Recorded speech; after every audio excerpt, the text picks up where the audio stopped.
This essay is an evaluative essay, so slightly different from the last one. It's up to you, this time it's on you, to evaluate what it is you're telling us about. So a helpful way to think about this is to think of other kinds of evaluations that you've read in the past. For instance, a movie review. If you think of what kind of information goes into a movie review, how you decide if that review is credible, if you're deciding whether to watch the movie, what you're looking for in a review, and who the audience is that the review is aimed at. Is it aimed at people your age, or is it aimed at people my age?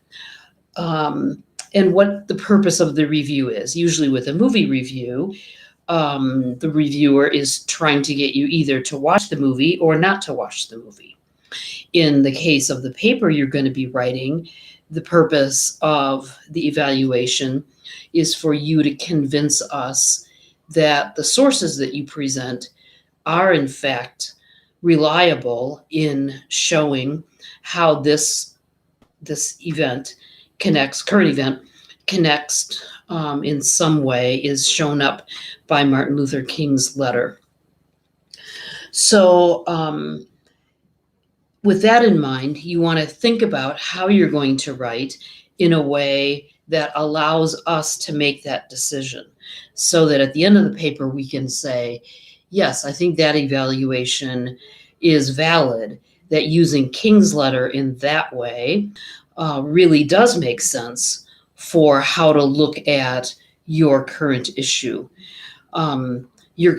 This can be any current issue. It doesn't have to be directly related to King, but the connections of the use of King's letter have to be clear in your evaluation.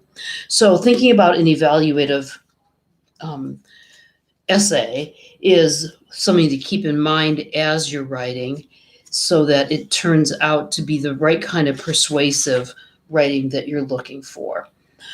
One of the ways that you're going to do this is that you're going to come up with an evaluation of what you think the current event is and means, but then you're also going to present other ways to look at it, so that we see that this isn't just a one-sided evaluation, but that you acknowledge other points of view, other ways that people might be looking at this current event.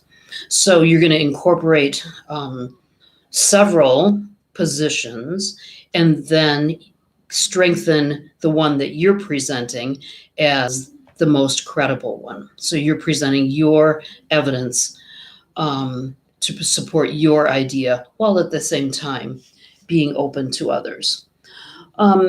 And then you want to think about, once you have figured that out, a way to organize the essay so that it becomes more convincing as you go forward, and that you bring in the other potential ways of looking at the issue as they become appropriate to your writing, so that as you move through the paper, your argument, your point of view becomes stronger and stronger.